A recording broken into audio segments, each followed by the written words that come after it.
So my final question is, if you are going to come back, what might you expect? Of me or of the world? To come back as? Me. I would like to come back as me. I mean, I really would. I can't think of anybody else I'd like to come back Do the as. whole thing all over again? Yeah. I love my life. Goldie Hawn, the woman whose laugh lit up an entire generation. Once the heartbeat of Hollywood, the face of pure sunshine and sparkle. But now, at 79, Goldie isn't holding back anymore. She's finally exposing the 6 actors she secretly couldn't stand, the ones who made her smile fade when the cameras stopped rolling. Once known as America's sweetheart, everyone adored her, or at least that's what they made her believe. Behind closed doors, the whispers were cruel. She's greedy, she's fake, she's so overrated. Goldie heard every word, and she remembered who said what. From that moment, she promised herself she'd never work with them again. When you find out their names, you'll understand how deep that hurt really went, and how much pain was hiding behind that golden smile. And right at the top of that secret list, Bill Murray. Yes, that Bill Murray. The moment that made Goldie Hawn walk away for good. It wasn't a lifelong feud, but one unforgettable moment that changed everything. It all started at a simple table read for a late 80s studio comedy. On paper, pairing America's sweetheart with comedy's wild card seemed like the perfect match. But that day turned into a nightmare. Bill made a comment, one cruel, cutting remark, and added a gesture that left Goldie frozen in shock. Everyone in the room saw it, and she felt the sting of humiliation burn right through her. That single moment shattered the Hollywood dream she believed in. From that day on, Goldie made a silent vow.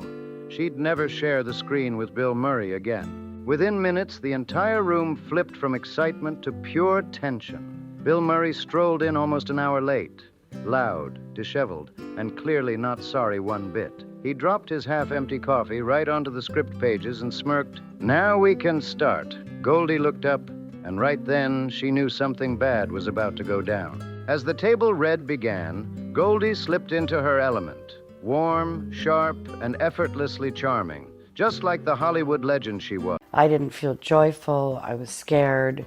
I was afraid. And, it wasn't anxiety. They were like panic attacks. Yeah. Which are different. But before she could finish her line, Bill cut her off mid-scene, smirking as he threw a jab. "Why don't you try acting like you've done drama before?" The room burst into laughter. All the men thought it was hilarious. Goldie didn't. She calmly closed her script, stood up without a word, and walked straight out. That silence hit harder than any comeback ever could. By morning, her team had already made it official.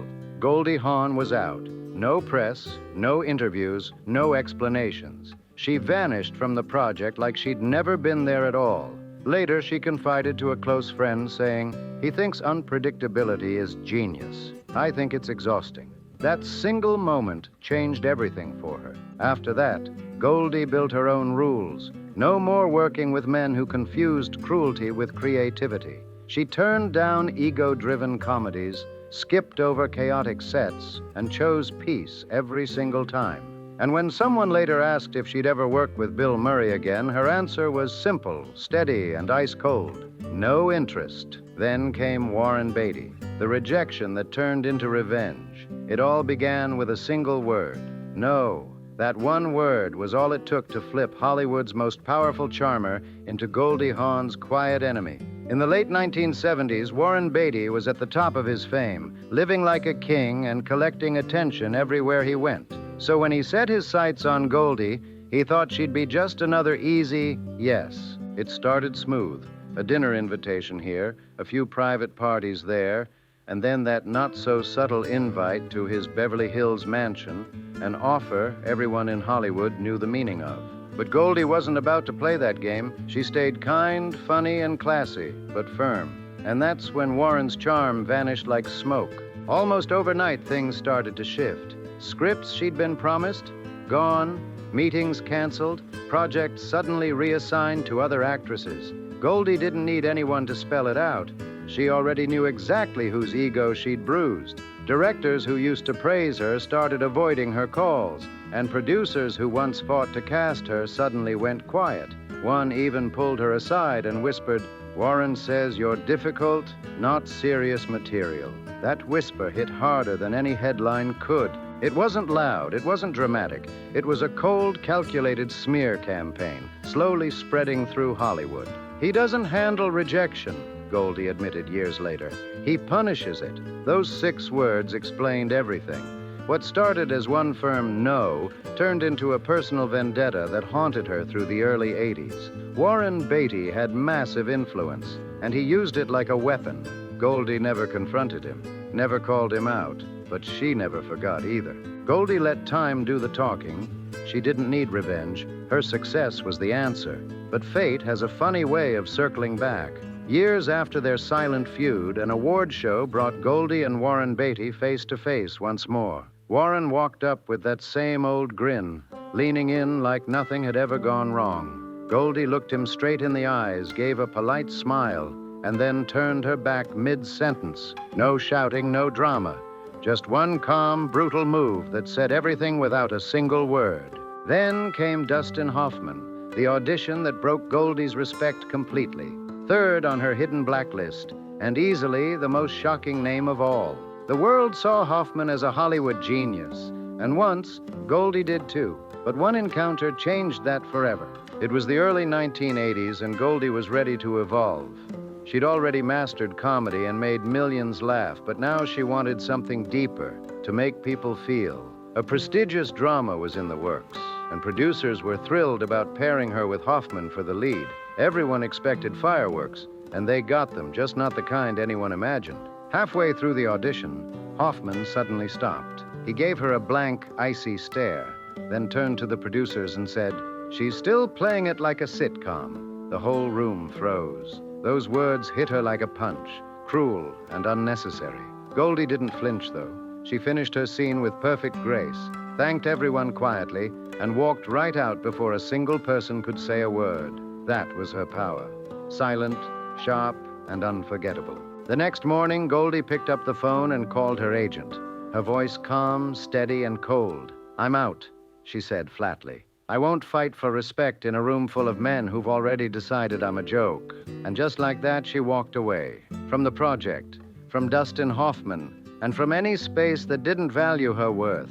Years later, when someone brought up that audition, Goldie's answer was sharp and unforgettable. Some men forget they're not directing the women around them. That single line cut deeper than any public takedown ever could. Hoffman thought he'd exposed her weakness, but in reality, he showed his own arrogance to the world. Goldie didn't argue, didn't beg. She simply left, her silence louder than any headline. Then came Chevy Chase, the arrogance on set that destroyed their friendship for good. How bad was it? Goldie once told a close friend, "If I ever have to smile next to Chevy Chase again, I'll quit Hollywood." That's how deep the bitterness ran. No one expected him to land at number 4 on her secret blacklist. But what happened behind the scenes said it all. Back in 1978, Foul Play looked like a dream team. Goldie, America's sweetheart. Chevy, comedy's newest golden boy. On screen, they were magic. But off screen, total chaos. Chevy strutted around the set like he owned the whole studio. He mocked lines, rewrote jokes, and threw off takes just to get attention. And when Goldie landed the bigger laugh, he'd sulk for hours, sometimes muttering under his breath, "She's lucky to be here." Goldie, ever the professional, tried to rise above it. She joked, she charmed, she smiled through the tension. But deep down, she knew this friendship was finished. Goldie tried her best to keep the peace, but the cracks were too deep to hide. One night, after yet another argument over a scene, Chevy snapped. He stormed off the set, shouting that he wouldn't come back unless the director rewrote it his way. Goldie stayed behind, completely drained, sitting quietly on the studio steps. She leaned toward her stylist and whispered, "He's not funny when the cameras stop. He's just mean." That line said it all. By the end of filming, the friendship was dead. They weren't even speaking. The studio begged her for a sequel. Millions on the table, a guaranteed hit. But Goldie didn't even blink. "Not interested," she told her agent, shutting that door forever. That was the last time she ever shared a project with Chevy Chase. And then came Sean Penn, number 5 on her secret blacklist. Goldie thought she'd seen every kind of arrogance Hollywood could throw at her, but she was wrong. Nothing could have prepared her for this, because this time, the humiliation didn't happen on a movie set or behind closed doors. It went down in public, under glittering chandeliers, in front of the most powerful people in the industry. It was 2014, at a high-profile charity gala in Malibu. Goldie had been invited to give a short, heartfelt speech about mental health, a cause she deeply cares about and has supported for years. The night was supposed to be elegant, inspiring, full of warmth, but what happened next turned that glamorous evening into one of the most embarrassing moments of her career, and Goldie Hawn never forgot it. When Goldie stepped onto that stage, the entire ballroom fell silent, except for Sean Penn. From his table, he sighed loudly, rolled his eyes, and muttered just loud enough for people nearby to hear, "Another celebrity wellness sermon." The words hung in the air like poison. But the real hit came moments later, right after her heartfelt speech ended to a wave of warm applause. Penn leaned back in his chair, smirked, and said the line that would haunt her for years. She should stick to giggling. Cruel, dismissive, and completely unnecessary. Goldie didn't flinch. She didn't frown or fire back. Instead, she smiled, that calm, unbothered smile, lifted her glass in a quiet toast, and walked out before the night was even over. Only once she was in her car did she finally whisper, "My whole career, and I'm still reduced to giggles." That was the breaking point, the moment she drew her line in the sand.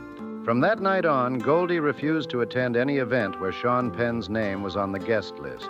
No drama, no gossip, just quiet distance. And when someone asked her years later how she felt about him, she didn't hesitate. "Not my energy," she said calmly. She wasn't mad. She was simply done. Then came the final name on Goldie's hidden blacklist, the one that shocked everyone: Kirk Douglas. Not a rival, not a wild comedian, but a Hollywood legend himself. It all began at an industry panel in the late 1990s. Goldie attended as an Oscar winner, producer, and respected woman of Hollywood.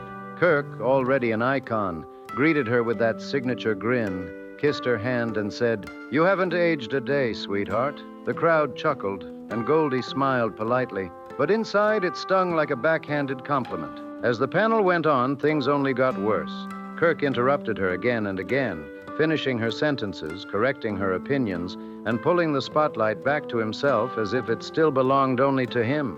Each interruption was a sharp reminder of how easily powerful men could erase women, even the ones who had already earned their place in history. The moderator later admitted you could feel Goldie's frustration in the air. The whole room sensed it. She went from glowing with charm to ice-cold silence as Kirk Douglas kept talking over her. After the event, Goldie confided to a close friend, saying, "He talks to me like I'm still the blonde in a bikini scene. I've won an Oscar." That one sentence said everything. Still, Goldie kept her grace. She always spoke kindly of Michael Douglas, calling him the kind of respectful man Hollywood needs. But when it came to Kirk, she never mentioned him again. Years later, she summed it up perfectly. "Some men don't deserve a second act in your memory." Those words hit harder than any headline. Simple, honest, and absolutely final. And the most ironic part? Kirk Douglas never even knew he was on her secret list. Now the truth is out. The real stories hidden behind that dazzling Hollywood smile have finally come to light. So what do you think? Which of these 6 names shocked you the most? Let us know in the comments. Hit that like button, share this video with your friends, and don't forget to subscribe for more unbelievable Hollywood revelations.